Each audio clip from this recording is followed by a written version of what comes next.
Thank you for listening to the If You Market podcast. I'm your host, Sky Cassidy, and we've got our lovely co-host, Carla Jo Helms, with us here today. Hello. And we're going to be talking about LinkedIn techniques for thought leadership with Rachel Simon. Rachel is the founder and CEO of Connect the Dots Digital. She works with company founders, subject matter experts, and executives to expand their network and develop themselves as thought leaders while increasing trust with their buyers, all on LinkedIn.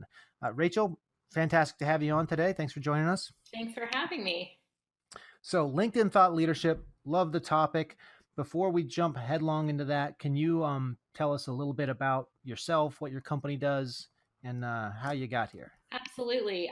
So you know, in reading my bio, that sums up a lot about what my company does. Connect the Dots Digital is a managed service. So we work with industry experts, really subject matter experts, leaders, company leaders, in their LinkedIn profile to help them sort of connect with the right audience, so figuring out who are their targets and are they connected to them, and if not, let's do some strategic outreach, helping them really showcase their expertise through great content, so developing that thought leadership, and then building relationships with those contacts through personal messaging, by interacting in posts and various ways, really all to build trust so that when a need does arise, that expertise is sort of known by the audience and can shorten the sales cycle and sort of help kind of get that sale a little bit quicker than through other traditional means. I've been doing this for about 3 years. I come from a very non-marketing specific background. I did a lot in nonprofit and community building. So I've taken a lot of the things I learned in working in the nonprofit world as far as being authentic, really valuable, and having to do a lot with a little, and kind of it informs what I do now with Connect the Dots Digital. Sometimes that's really great, Rachel. From an outsider coming in, you can see things at a different perspective. And you talked about, genuine authenticity from your background. I think that's always a refreshing thing that marketers, B2B marketers can look at, because we're always having to tell the news story, right? And and it gets old for us. And, having to be authentic refreshes it, puts you in present time. So I think that's great. Oh, yeah. Thank you. And, honestly, coming from nonprofit where I did marketing in nonprofit, and I helped build one nonprofit's social media strategy really from the ground up. When I started working in the for-profit world and with other companies, conversations of, well, what listening tools are you using? And what are you using to automate X, Y, and Z? And I was like, well, I worked in nonprofit, so the listening tools I used were my ears and my eyes. Like, there's no money for those things. So you really have to learn how to do a lot of things. You were guerrillaing it. Organically. And that organic aspect of sort of reaching out to people, I think there's a lot of power in that, that can be coupled with some other automation tools. Yeah, agreed. So Rachel, this isn't just one aspect of your job or of your business. This is kind of what you guys do. Is that what I'm getting? This is your focus. We are, yes. So we're really trying to do one thing and one thing really, really well. Generally clients also other needs come up.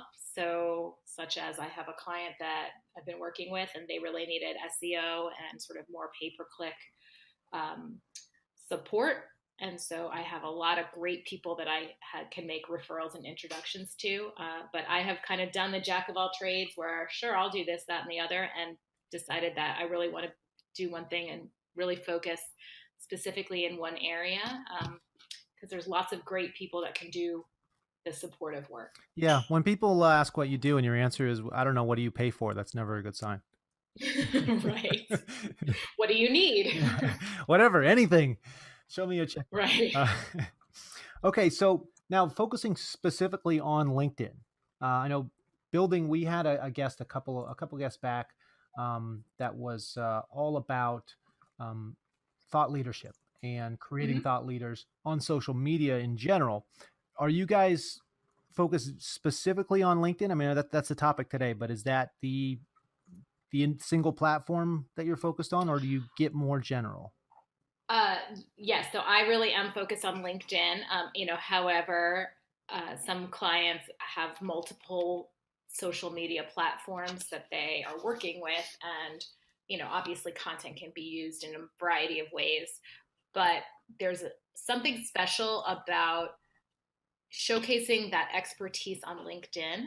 And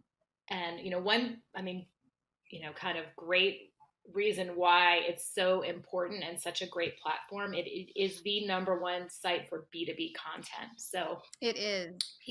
People are coming to LinkedIn specifically because they know that there's valuable, meaningful, incredible content. Yeah, what shocked me there is that I think, wait, there's another site for B2B content? A lot of people use, right. I guess, I definitely see lots of companies who feel like they have to have a Facebook presence if they're B2B. I personally don't recommend that. I don't think a lot of B2B companies are buying and selling because they see something on Facebook. I will interrupt you on that one, Rachel, and I'll tell you, because all of our clients are B2B, and it is really not for buying and selling. You're right. But most B2B companies do have an effect on the end user and the consumer. So for reputation wise, court of public opinion, when they actually show, and it's really for PR purposes, but they have a Facebook page to really connect with those influencers that affect the audiences of their clients, and what they ultimately do. That's where Facebook is valuable. Yeah, I can see that. And it's definitely like for brand awareness. But, oftentimes, especially the smaller companies where resources are limited, if you have to pick a couple, I would definitely put my focus on LinkedIn versus some of the other platforms out there. I would too, for sure. Yeah. And sometimes, everyone, I think Facebook has its role in sort of the business world. But I don't know about you. I feel like now my Facebook feed is just clogged up with ads, like tons and tons of ads, and it's starting to get kind of frustrating as a user. But it's really gluttoned, isn't it? Yeah. Yeah. So anyway, again, with LinkedIn, I think that the piece where that value add is the fact that we don't have to sift through garbage content like you do on some other social media sites. It is, for the most part, content is really credible and has a inherent value when people are posting it. Yeah, and it's surprising, out of all the millions of users and out of all the millions of decision makers, the little amount of content that is actually on LinkedIn. It's a wide open canvas. Correct. For B2B companies. Is that right? What are those stats? So, there's about 500 million LinkedIn users. About half of those are, I think, what you call active users, so who are looking at the platform at least once a month. But even of those, only about 3 million are sharing content on a regular basis. So that's a very small percentage of the overall use, and even a small percent of the more active users. So there's less noise to sift through. And a lot of opportunity to show expertise in a quieter platform versus some other ones. I actually did some research on this episode. I know everybody listening is going to be shocked, but I looked up some numbers, Rachel, and it's funny. I have the exact same number you have on the number of users. But then I broke it down some more just to share some general stats with people on LinkedIn's scope. And I guess I'd say at this point that, as far as I know, Rachel is not working for LinkedIn. This is just the platform that she and most B2B people agree is the main place to go to for this kind of stuff. It's going to sound like we're doing an ad for LinkedIn at some point here. But in B2B, I think we already all know that. At cocktail parties, people are confused. And they say, LinkedIn, that's that joke. That's something that's like a Dilbert comic, right? No. For in our world, this is where it's at. But so the 500 million users, yes. But in the US, there's about 150, 151 million profiles. Now, you talk about active users. That's really important because in my business, one of the things we notice is how many, not only active users, but real users. All these kind of platforms have this many users, but then a percentage of them, and I think on LinkedIn, possibly more than other platforms, a percentage of them aren't real profiles. They're people maybe who created a profile and left and it just sits there, or people who, you'll see the same people have multiple profiles because they lost their access to it and just created a new one. They got a new job and didn't have the email they created it with, and so they created a new one over and over again. Or then you have quite a few, actually, it's a big problem. LinkedIn's had lawsuits with companies on this that create massive amounts of fake profiles. So we see about 150 million US profiles, which would be, if they were all real profiles, 100% of the working population of the US. And we know that's not true. So then, good research. Yeah, I got more numbers. I told you. I spent 5 solid minutes on this. Now, this is the kind of thing we just know here anyway, so I'm kind of cheating calling it research, but we do this research all the time. I'm not going to take that much credit for it. So what we've estimated here is that there's about 40 million valid US profiles, which is 27% of the total US profiles.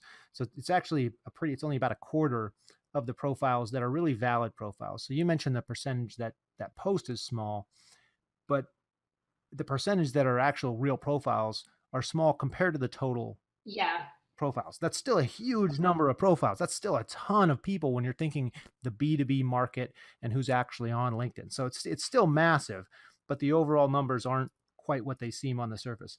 And it's 12% of the US population. That's a huge number. 23% of the workforce on LinkedIn. That's a huge number. An interesting thing is how many people are coming on to LinkedIn all the time as well. If we have 1.3 million US profiles added per month on LinkedIn, roughly right now. I'm sure it fluctuates from month to month, but that's about 350,000, using the same metrics we have here, valid profiles a month. That means people are creating a lot of invalid profiles every month. If we assume that valid profile number holds true, the number of births in the US per year is around 4 million, which at 350,000 valid profiles per month and 4 million babies born in a year, we have more profiles being created on LinkedIn in a year than we're having new births, which means it can't really keep up that pace. So either LinkedIn's growing rapidly because it hasn't fully matured with the number of the workforce being on LinkedIn, or there's even more profiles on LinkedIn that are not valid people or valid profiles on there, or that are abandoned or whatever it is. So just some kind of general numbers to throw out there. Maybe a lot abandon them. What do you think, Rachel? I actually, I think you're right. I think a lot of people, well, probably two things. Like you said, Scott, some people forget their credentials and just don't maybe know how to find them again. That you can like reset your password, or they don't know what email address they created. Some people think you have to create a new profile for every new position. I've actually sat with somebody recently, and literally on the phone together, it took over almost an hour to help him find an old profile and merge the two. He had didn't know you could merge duplicate profiles, which if you don't know, you can. Surprise. So if you have two profiles, you can merge them. A percentage of the people listening just started logging on to LinkedIn saying, oh my God. Tip number one for the episode already. Right. I do think there's probably a fair amount of user error, but I also do know that I have someone that I know who works for a company where they do exactly what you said. They create these fake profiles, and they use them to do automation, sales outreach. And, right. That's a big no-no. There's a ton of companies that's their whole business is LinkedIn lead gen, and they aren't using their own profiles. And I talked to people about this before and said, I estimate that every company with probably over 50 employees has LinkedIn profiles for fictitious people that they use, just like you have a receptionist or an assistant that doesn't actually exist. and half the salespeople have multiple profiles because they have their assistant. That's not a real person. And that's where I think a lot of this comes up. So there's malicious companies creating profiles, Yeah. but there's also people creating profiles for specific uses that are not them, but they're them. They're, let's call it, somebody writes a book under another name. You don't say that it's fake or bogus. People are doing that to an extent. Right. Kind of the takeaway from your original point, though, is there are a ton of real people and real profiles, but it's underused. Like LinkedIn is still a very, it's a pond that's teeming with fish, and people aren't really taking full advantage of it. And I think that's Correct. kind of why it sounds like you specialize in LinkedIn, because there's so much opportunity there, because there's so many people, but they aren't as active as they could be. They're not taking full advantage of this profile or this platform that we all have just access to. It's a playground. Absolutely. And I think, again, knowing that we're also up against lots of fake profiles out there, all the more reason why when I'm engaging with my clients and in the work that I'm doing, it is so important that it always feels like the actual person who is, even if I'm helping manage their LinkedIn profile, it's them. Right. I want it to be authentic and be authentically their voice and what they would be doing if they had the time to do it themselves. Well, I think they say that across all social media platforms, but I see it the most on LinkedIn because you are dealing with higher educated people, decision makers, and they really do. They are there to connect, right? Mm-hmm. So I think it's even more expected on LinkedIn than it is on other social media channels. Yeah, I agree. Yeah, it's coming though. Watch out. There are a ton of companies out there right now that are doing LinkedIn lead generation. And I know. I've done a lot of research in the area, and I see a lot. They're going to turn people off. People are going to get started. Like when somebody reaches out to you now, you kind of assume. Well, we do LinkedIn lead generation, but we don't turn people off. Right, but the automated. But I think when it becomes commoditized, watch out, right?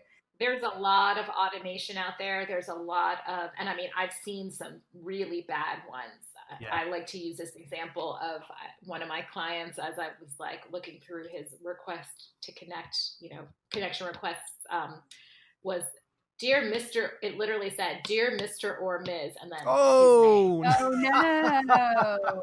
I was like, yeah, that's a robot. That is awesome. That is awesome. And that's a terrible job. Like that's like one of the worst automation tools. It's not even necessary. Like you don't have to say Mr. or Miss. You could just say dear so-and-so. Or I tell people, don't say dear. Real people don't say dear. Real people don't say dear. That's a quotable quote, Sky. That's my new bumper sticker. Real people don't say dear. Hey, can I ask a question about content? Yes. So we're talking about all these accounts and so forth. And this is one that sort of defies logic in other areas, but it's really very interesting in LinkedIn. Tell us why long form content gets the most shares on LinkedIn. That's a really good question. So LinkedIn just absolutely loves long form content. It wants you to, with a couple of caveats, it really wants it to be like unique long form content. So ideally, even though I do, sometimes ask clients to repurpose content that maybe has appeared on a blog on LinkedIn through LinkedIn Publisher. Yeah. LinkedIn really likes it to be like the one place that you publish long form content. So it gets highlighted, it gets served to different audience. And I like to use this. I've been doing lunch and learns lately about thought leadership. And one of my slides was talking specifically about publishing. And I used myself as an example. So I had written a blog post on, some just basic on why you should post content on LinkedIn.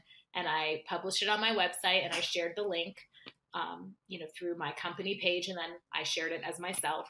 I got 2 likes. One was my husband. That's a required like. He has to like everything I post on LinkedIn.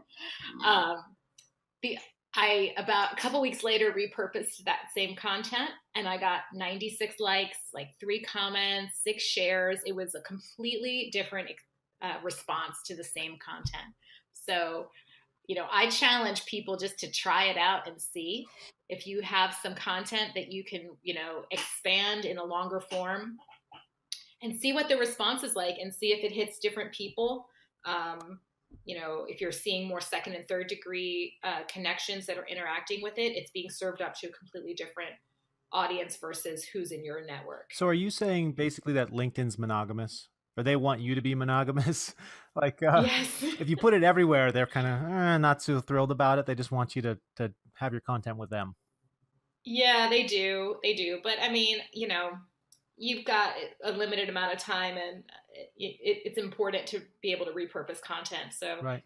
I do recommend that if you do repurpose content, that if it goes on your website, you wait 3-4 weeks to share it on LinkedIn through, publishing it.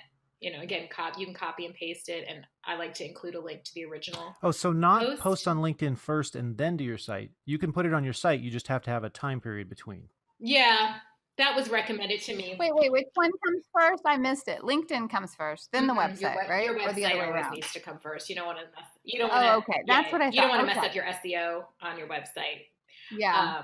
And again, Google also doesn't love it when content is duplicated all the time. So if you can make it a little bit Right. different, or maybe you can, include a shorter version and then click to read more. There's a lot of ways to play with it.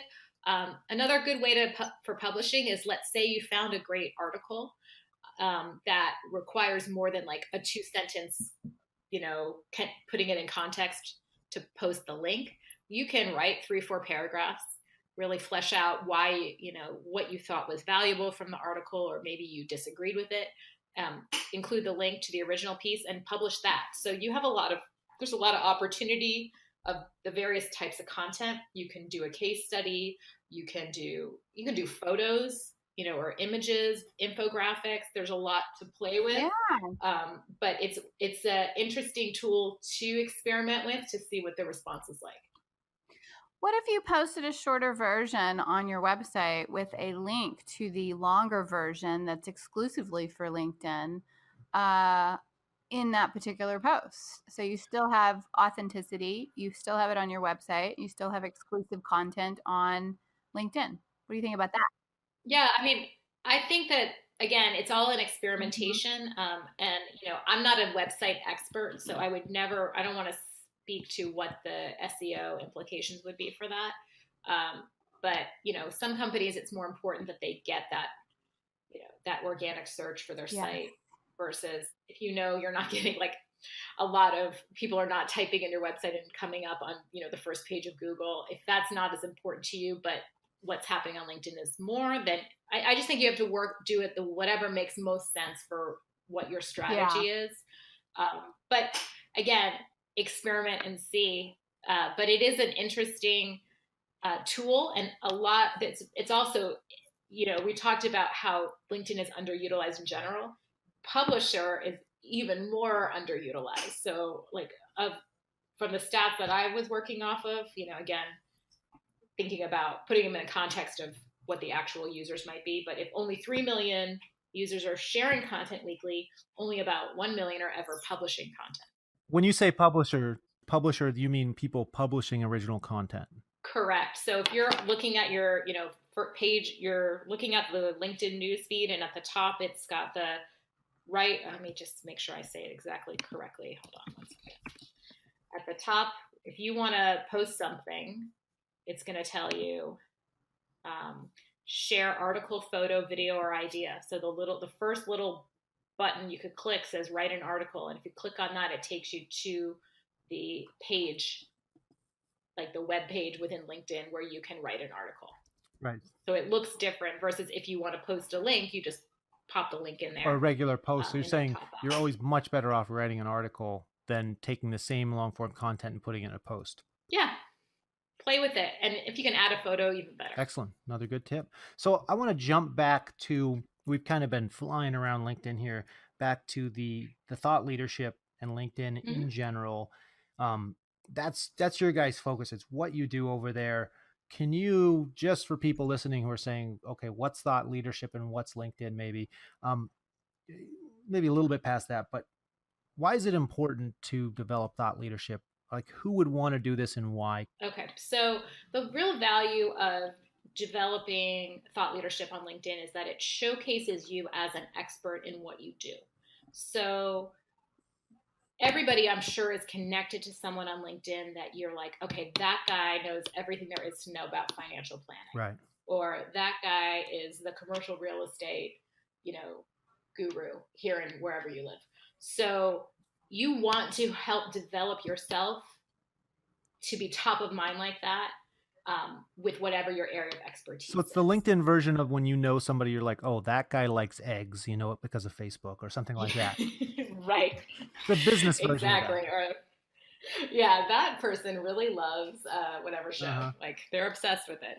So yes, it is that you are known for what you know, and again, it's by consistently posting content that talks about your area of expertise.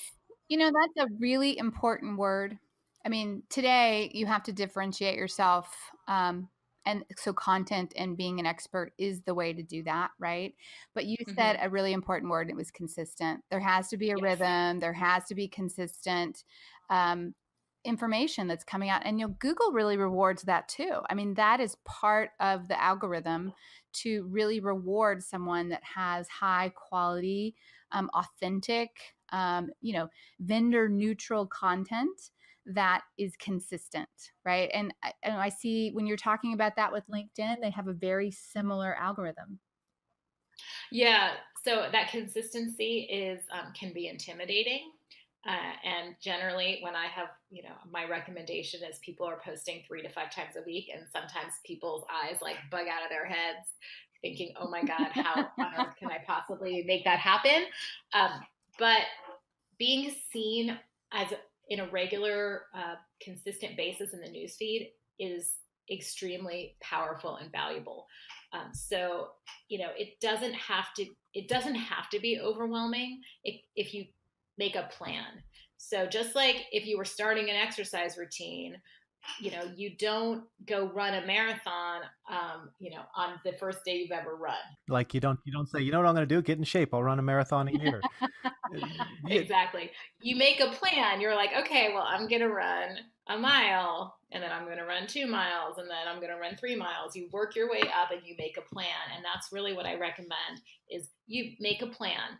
Think about all the content you have at your disposal. So does your company have, do you work for a company that has a LinkedIn page where they post content regularly? If so, there's your first place to look. And then for. Can you share that? I'm going to kind of to scrape some people off as far as this right off the bat and saying, if you don't have something to say, then come back when you do, kind of, or come up with something of value to say, because LinkedIn people will recognize if you're just slinging, if you're slinging garbage, because you feel like I need to make 10 posts a week. So let me just, if you're throwing fluff out there, that's not really gonna help you either. Throwing garbage, it's got to actually be good content. Agree. So if you feel like you can't do it, or if it's too much work, then other people will do it. That's fine.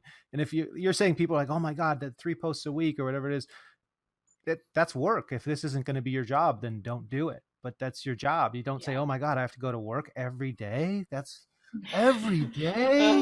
Like, we're not children. That's the job. If you want to be an influencer, if you want to be a thought leader on LinkedIn or in your field at all, then if 3 posts a week scares you, then the world needs ditch diggers too. Yeah, it's a good point. And I think you're right. I think we often also see people that, they're posting very self-promoting things. I shy away from that. I really needs to be informed by what is your audience going to find valuable. So, you might be the greatest, financial planner in the world, but telling people all day long, hey, I'm so good at this, you should work with me. Okay, I got to jump in again, because I've started seeing more of this on LinkedIn, and I hate it. What is it? I think it's from coming back from the 1980s. There's so many sales and marketing people doing the handheld from my phone videos saying, hey, I'm awesome. You want to be awesome like me? Listen to me. Here's how you become awesome.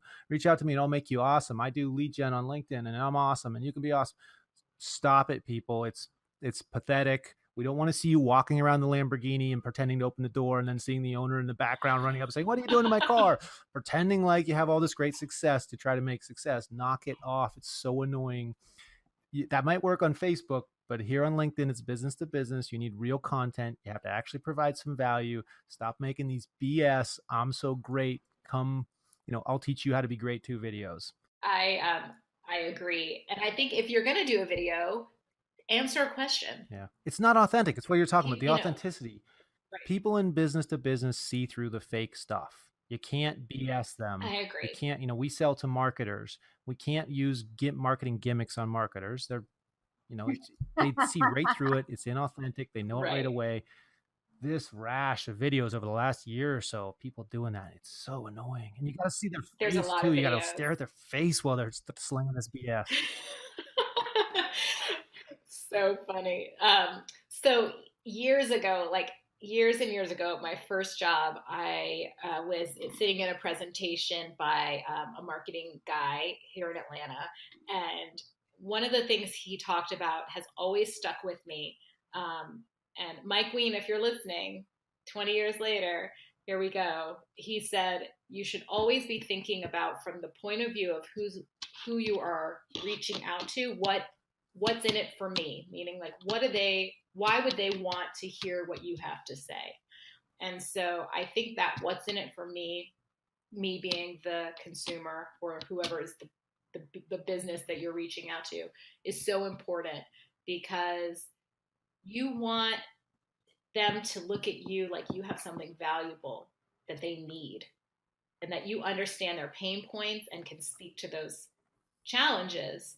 And so you could talk all day long about how smart you are and how great you are, but the customer needs to think that needs to understand that you can help them and that you understand what they need out there. And I think that has always sort of stuck with me through, every job I've ever had and every sort of outreach I've ever had to do. And I think it makes a lot of sense on LinkedIn is talk to your audience in a meaningful and valuable way that will resonate with them. Yeah, and I scrolled down to my LinkedIn profile here while you were talking real quick. 2 out of the first 5 posts that show up are these faces. I can't hear what they're saying. I know they're just saying I'm awesome at sales and marketing and business. Yeah. It's insane. So I think if you're trying to build thought leadership on LinkedIn, maybe it's successful. I don't know. I feel like it's garbage. I'll throw it out there as a teaser. Rachel, you could tell us after the break if that's a technique. And I guess as long as the content's good. So video yourself sitting in your car in traffic, on a surfboard, talking, whatever it is, as long as you have something of value to say. Every time I hear one of those, it's just a con job is what it sounds like. So we're going to jump to break real quick. We got Rachel Simon here with us. I'm Sky Cassidy. Carla Jo Helms, our PR expert and co-host, are here. And when we come back, we'll talk more about LinkedIn techniques for thought leadership and get a lot more into that thought leadership. And I'll be grilling you for some of the secrets of your business here, Rachel. All right, I'm ready.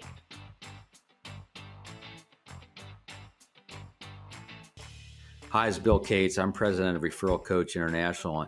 And the shortest line to relevance, to getting someone's attention, is a recommendation from someone else they already trust.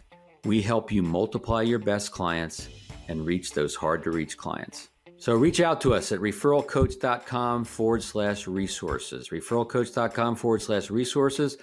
Let's start a conversation. See if I can help. Okay, welcome back from the break. This is the If You Market podcast. I'm your host, Sky Cassidy. I've got Carla Jo Helms, our lovely co-host, here with us, and we're speaking with Rachel Simon of Connect the Dots Digital. They specialize in LinkedIn thought leadership development. Rachel, glad to have you back. Let's jump right back into it. We've been talking a little bit about it, but we haven't really got down to specifics on the thought leadership part for LinkedIn. Can you touch on that and kind of, we talked about why people would want to develop this, but just maybe a getting up and running. Somebody wants to do a couple things to get going. We talked about content. I'm sure that's the main thing, but they want to develop themselves as a thought leader on LinkedIn. Where should they start and what steps should they go through?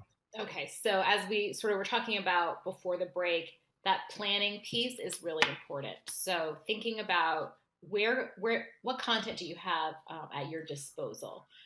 again, if your company is posting, has a LinkedIn page and is posting content on a regular basis, that can be the first place you look to for content to share. So you can see what's your company sharing. You can share it and put it in your, frame it based on what you are trying to convey. And that is a simple sort of step one of where to find content. Additionally, what other information and content do you have at your disposal? So have you written articles that can be shared or repurposed, like we talked about in a long form, publishing content, published on Publisher? What about slides from PowerPoint presentations, graphics, images, infographics? So sort of taking inventory of where you have content that you've created or sort of is generated from your company. So I was going to say this is a joke, but then I started thinking, wait, Carla Jo might cut me off. This might be real.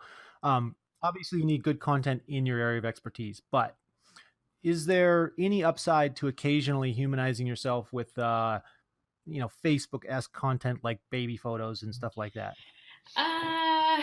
Well, so on LinkedIn, I really try to keep it on the up and up as like professional as possible.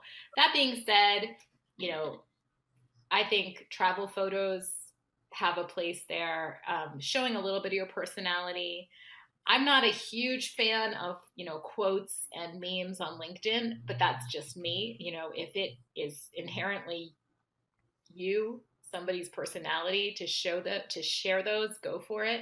I think it should just feel like it is who you are.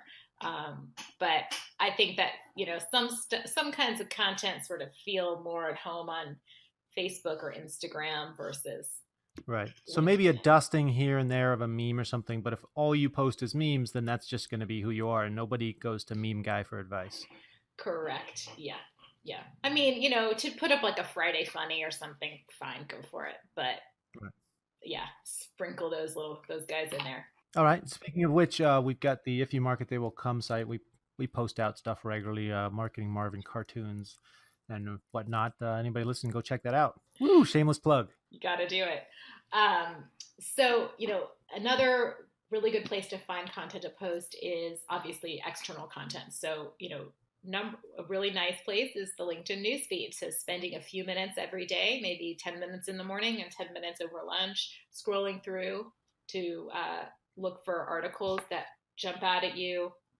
You can save them now. You used to only be able to save articles on the mobile app. Now you can save them on the desktop too, which is really good. There's like a little, generally like in the bottom right, there's a little tab you can click and it saves articles. So you can just collect content to share when you need it.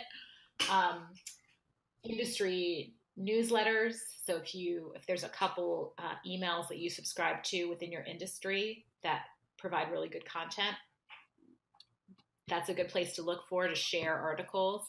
So if you're sharing them, do you need to repurpose and comment, or can you just say, hey, this is a great article? And it's not like it's someone else's article you can specifically share, but if you're going to do the write an article thing, you can't just copy and paste their article. No. You can share the link and then put your own 2 cents. When I talk about sharing, I mean more of like sharing it as a link versus. Right. Oh, so can I take people's videos where they're talking about how awesome they are and do like Mystery Science Theater over the top of it? Sure. That would give be my commentary. That'll be my content. That's what I am on LinkedIn now. That's really funny. I'm coming for you. Mystery Science Theater. That's like a throwback. I want all political debates to be done that way, by the way. I think that would be awesome. Oh my goodness. I don't want to watch them. I want to watch Mystery Science Theater critiquing them while they're doing it. I think the world would be a much happier place if that happened. Everyone would watch the debates. You could even get like guest critiquers, past presidents, comedian. Work it out a little bit. Come on, Comedy Central. So funny. So anyway, if you're sharing articles from, external sources, just put it in your frame, put the context. A great way to, if you don't know what to say, this happens a lot. You find an article and then you spend like 20 minutes going, okay, what do I say? How do I say it? What am I supposed to say? Pull a quote from the article, ask a question, make it simple. Don't overthink it. because chances are the first thing that you thought about to put it into context was probably spot on perfect. And then you spent 20, 30 minutes just they over perfect it, right? Stressing out about it. Yeah. Mm-hmm. So don't stress. It's going to be fine. You can do this. Google Alerts is a good place to set up to find content. So if there's some keywords, you can set up a Google alert and Google will serve you whatever it finds based on those keywords. But really just, there's a lot, you have more content at your disposal than you know. It's just a matter of organizing it. You can do a lot of counterpunching, basically. You don't have to come up with a calendar and just, here's all my ideas and I'm going to fill up. You can take other people's stuff and kind of counterpunch off it, comment on it, write a write-up on someone else's write-up, that kind of stuff. Exactly. And it's actually really good to do that, particularly, let's say there are specific people in your industry that already are known as thought leaders and influencers. Maybe you want to be noticed by them. Commenting on what they are posting, sharing what they're posting. That's a good way to make that happen. You take someone else who's a big thought leader and you do the after show of their articles. Right. They're a thought leader because people like what they say and share their content. Right. That's how you become known as an expert in your industry. So you want to kind of get on that train. And you mentioned how multimedia really helps that content because it is long form and people do have to have it broken up with subheads. But I was reading something, I think there was the stuff that got shared the most were if you had like up to 8 images, that seems like excessive to me. But I thought that was interesting. No, you're talking about in published, like if you're publishing an article, things that have a lot of images. Well, on LinkedIn, I think it was a LinkedIn stat. Yeah, I saw that stat too. I mean, I think, again, I generally would recommend, the majority of activity on LinkedIn being typically posting like a link or something on the LinkedIn newsfeed, and then maybe once or twice a month doing something that's long form content that you publish. I mean, you can't do 3 to 5 posts a week that are long form. I think that's overwhelming. But mix it up a little bit, speckle those in, and keep the long form content for something that really is meaningful, versus you found a cool article about whatever topic, right, that you want to be posting about. So a healthy mix of the two, I think, is good. Okay. And piggybacking on other influencers' content, so specifically doing write-ups about what they wrote up about, not necessarily a bad thing? No, I would say sharing their articles. So when you see something like, let's see, thinking about who's okay, we'll use Seth Godin since he's a well-known marketing expert. If Seth Godin posts an article or shares a link to his blog, in LinkedIn, which he does almost every day, you share it and put your 2 cents on it. So if, based on whatever the topic is. Well, Seth Godin gets he's such a huge following. So that is, his content already is seen as credible and valuable. So you're sharing content that will be seen as credible and valuable to your network, whether or not they follow him. So that I think would be the best sort of in the marketing world, a good example to share. And then let's say he does post something that you really have a lot to say about, then that would be an opportunity to maybe write a longer form, not rebuttal, but longer form content that you might want to do through Publisher. And then you could always link to the original content that he shared.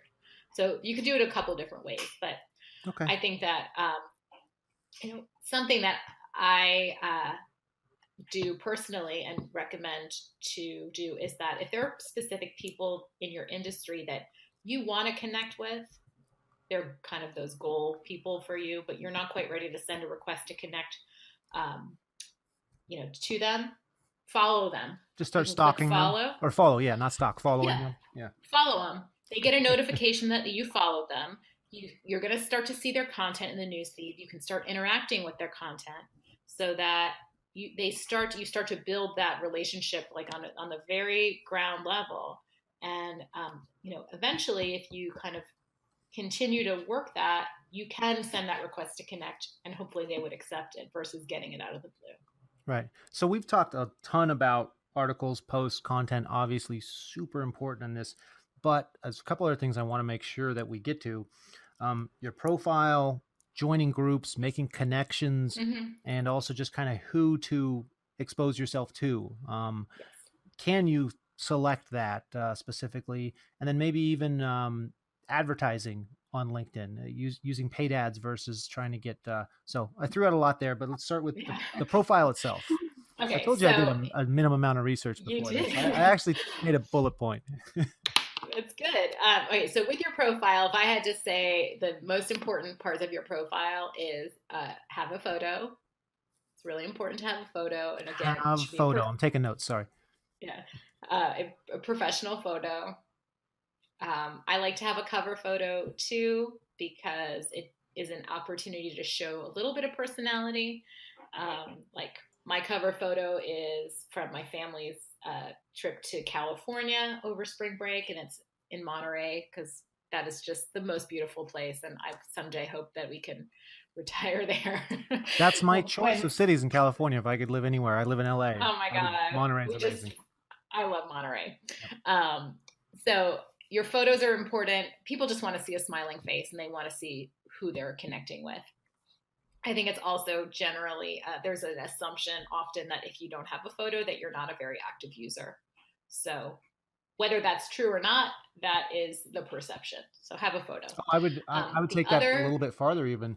If you don't have, I mean, we look at profiles and we train our guys here, certain things to look at because of the high volume of fake profiles to disregard if they don't have a job history, if they don't have a certain number of connections, if they don't have a photo. Those are just all signs it's not a real profile. Or even if it is, the job history, they're not active, so don't bother to reach out to them on LinkedIn. Like if they show one I think the job history is important, very important. You're right. And if they have like 20, connections, they're clearly not that active. Yep. So the other really important piece, I've actually been talking about this one a lot, is your headline. So your headline will default to whatever your current job and title is, unless you change it. The headline somebody should be able to look at your headline and know your industry and what you do in one quick, snapshot. So that's your LinkedIn elevator pitch right there. Basically, yeah. And it goes with you every single place you go on LinkedIn. So if you comment on somebody's post, your little headline shows up, in the comments under your name. Yeah, I've seen some stupid stuff. I'm sorry, but some stupid stuff. Oh, I have too. You're on a roll today, Sky. I have too. My favorite is somebody, and I have a lot of healthcare clients, somebody who said they were the Jerry Maguire of healthcare. That's awesome. Wait, I like that. Yeah, I like that. And I was like, that movie's 25 or 20 years old. It's sort of outdated. And then some people have really political ones. I think that's definitely generally a no-no on LinkedIn. It's a no-no in business. It is a no-no. Yes. Just don't do it. Don't go there. Don't do that. Unless you're a politician and then that's your area of expertise. But if you're not, don't do that. One of the main reasons why I really emphasize the headline is that if you get a request to connect from somebody and it says, consultant at whatever company, well, who cares? I mean, a consultant, doesn't tell me anything about what line of, like, what's your area of expertise? Right. What kind of consulting do you do? So that means if I'm considering connecting with you, I have to click into your profile. I've got to read through your job description. I don't want to do that. I want to know what you do. Unless your company's NASA and you're Elon Musk, don't just put that. Okay. Yes. In which case, you don't need advice on being an influencer. I want it to be succinct and very clear. Is this person someone that is of value to me? And can I, are they in an industry that makes sense for me to connect with? Some people will connect with anybody. Others won't. So your headline is just so important for that reason. We're talking about connections. Let's jump straight over to that. Sure. Should you be proactively reaching out to anybody and everybody, connecting with everybody? When you connect, I guess I'll fill in the blank on this one, but don't connect with people unless they know you already and it's a formality. and not say something in the connection. I get random connection Correct. requests and they don't say, hey, I thought it would be nice to talk about XYZ or anything. It's just connect with me for no, okay, I assume you're a bot and I'm just going to delete you. And then if you actually come to me legitimately in the future, I'll already have I'll already have you on my blacklist. Yes. So, okay, a couple of things about connections. Again, some people will connect with anybody. Others are a little more discerning. I'm somewhere in the middle. I definitely agree that if you don't personally know the person, you should always include a message. I do like to focus on second degree connections because I think people are more open to connecting if they see that you have people in common, particularly if you have a lot of people in common. If I see somebody and I have 25 connections in common and they're actually people who I know, I'm more likely to say yes. That's a really great tip. I have gotten connected to some really powerful contacts through second degree. They were second degree connections. I didn't even think about that. Yeah, I think that it's just really hard to send something out to someone you have no one in common with and expect a response. I mean, I think. But some people may disagree. I don't know. That's just I can disagree with that if it's very, very targeted and, you can speak to their pain point and you're speaking what's in it for me. And you make a valuable connection first before you do anything like that. I mean, that has proven to work. But randomly without those points that we were all talking about before and what you just mentioned now, I think it's a really bad idea. Right. And I'd say as long as you're not sending it just blank, when you get that option to say, do you want to say something with this request? Say something. Even people ask to connect me, they say nothing, they're dead to me. If they say, hey, I want to sell you this software and I'm looking for that or maybe interested in it, I'll connect and talk to them.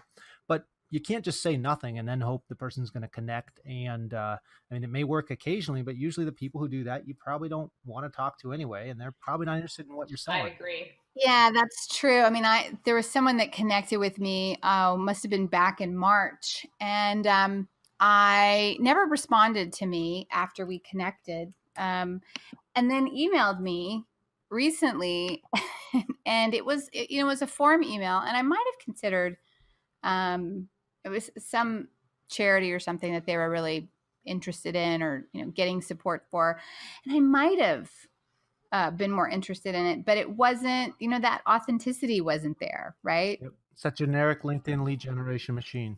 Obviously never engaged with me again until they wanted something, right? Later, many months later. So it was a little bit of a faux pas.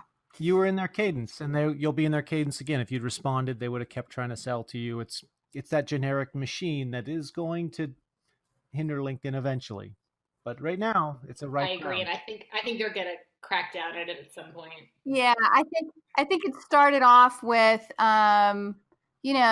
so sort of to get back with our follow up, and I was like, oh my gosh, did I miss somebody? And then I went and looked, and I was like, yeah, you never followed up with me. I got one from somebody who they sent a very long message, but it was like they were talking about something like, I'd love to talk with you as you're also in the field of, and it was in marketing, but it was like nothing I do at all, like on, more website based stuff. And I'm like, did you even look at my profile? Because I don't do any of the stuff you're talking about. So, another really important thing, and this is something, here's another little secret LinkedIn tip, is that you can download basically everything you've ever done on LinkedIn.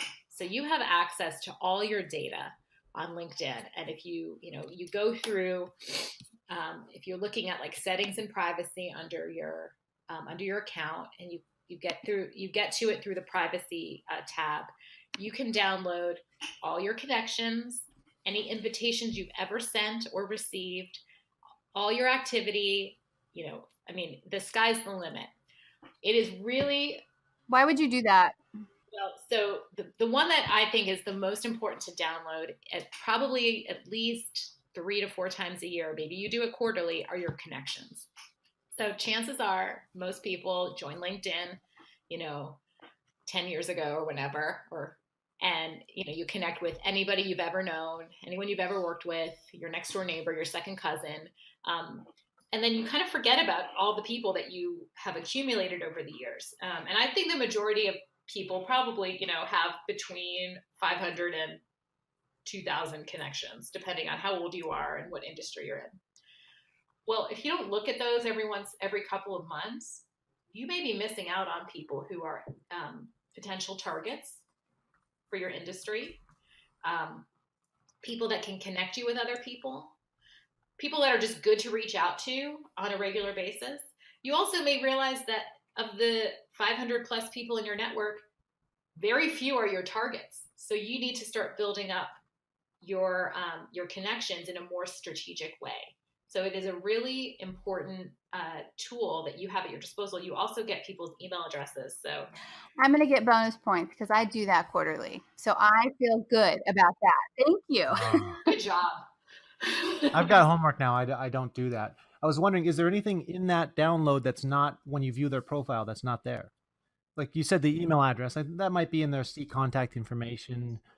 Yeah. So you get, when you download the connections, you get name, first, last, company, position, email, date Right. connected. That's the content you get. One thing you don't get, which is so annoying for LinkedIn, and it made me so mad, you can't download people's locations. So I did find a company based in California that can. I never thought about that. That sucks, actually. So I found a company based in California. Hopefully they're still around. That can you can send them your download, and they will add a location for a very reasonable fee. Is it called MountainTop Data? Because that's my company, and we do that. I'm throwing another plug out there. I'm sure there's a handful of companies that do that. I don't know, but it is. That's really important. I'll tell you, one of my clients is they are a telemedicine company, and they have clients all over the country. And when I did that for the CEO, who has thousands and thousands of connections, his like mind was blown. He's like, "Oh my God, do you know how important this is that now we know where my contacts are located, so that we can look at them regionally versus based on what health system they're attached to." Like, it was so helpful. Yeah. And I would say there's a handful of companies that do that. My company, MountainTop Data, check them out. We do that. We can append that sort of information. Be careful when you look at companies that do that. Some companies will give you the location based on what's in their system for that contact. Some will actually look at LinkedIn and fill in the location. But some, when they look at LinkedIn, get it from the contact, and some get it from the company the contact's at, which generally does not give you the same location, especially in large companies. It gives you the company headquarters location, not that individual's location. So be careful for that when looking at location appending type stuff. Yeah. So that's good to know. It's very helpful. So I wish LinkedIn would let you down. It would be nice. I'll throw something out here. As long as you're giving out LinkedIn kind of tips, downloading the connections is a great one. I'll have to do that. I'm a little torn on whether I should share this or not even, but is it part of the research you did, Sky? For the good of the podcast, I'll let everybody know. Especially if you tend to accept people who you don't know or don't have any relationship with on LinkedIn, make sure you change your privacy settings so that, and it looks like, Rachel, I've seen that you've done this. Most people don't. They don't know this exists, and there's situations where this can actually be bad for you. But anybody you connect to can see all of your connections, and that can be bad in business. You don't want them knowing who all your connections are. You can change that in your privacy settings so they can only see, I think, none of them, or people that you're also connected, that you guys share as connections. I would change that. Well, wouldn't that prevent connecting with someone that you were connected with? They can still see when I look at a contact if it's second degree. But what this will prevent them from being able to do is saying, I'm connected with Rachel Simon, and I want to go see all the people she works with, and I want to steal them. People will steal your business this way. They will drill into your contacts and say, here's your Rolodex on LinkedIn, and they can take your Rolodex, and that can be very dangerous. If you connect with random people, your competitors will come to you and they will take your clients from you, or at least know who you're doing business with. And every time you create a new contact, they can see it, and they know who you add every day. Yeah. And that's just information you don't want shared out there. Yeah, it is definitely worth to kind of do a privacy overview on LinkedIn to make sure. The other thing a lot of people talk about is turning off the viewers of this profile also viewed. because it can send people directly to your competitors. So I've definitely seen quite a number of people recommending to turn that. Yeah. Also, it'll enable salespeople to dig in where you don't want them. And I've noticed here, it's a weird one, a little off subject, but it can also just be creepy. Um, Guys are terrible, and you'll see women's profiles, and then you'll just see completely unrelated people because there's a high enough percentage of guys on LinkedIn apparently just clicking on photos of attractive women. So you'll get just unrelated. Yeah, ew, exactly. But next time look at a profile, look over the right, and you'll see, oh, wow, why these people have nothing to do with each other except for, oh, they all kind of fit a certain look. And that's it. I know I figured this out because we had a guy in our company who we caught doing that. He was just spending a lot of time clicking on women's oh, look at this picture, look at this picture, look at this picture. And then I started noticing on the side, oh, wow, that's why when I'm looking for another connection in this company, these people aren't related. It's more difficult to network with attractive women. They're because LinkedIn stalkers. Yeah, there's sleazy guys out there. The bottom line is, keep it professional, people. Let me write that down. Keep it professional. Keep it professional on LinkedIn. Okay. So the profile, we've dug in quite a bit on the profile. That should be very helpful for people. What about the making connections? We've kind of touched on some do's and don'ts there. Groups, LinkedIn groups I want to hit on. So, groups is interesting. So I think it really depends on your industry and sort of the value, how valuable are the groups. So in some industries and some groups, it's like nothing but post after post of self-promotional posts. I don't think that's very helpful. If it's a group where there's actual dialogue and people are asking questions and there's an opportunity for you to engage and answer, then go for it. Like, get involved and really spend some time on those groups. But it's really going to be, I think, a case by case basis, depending on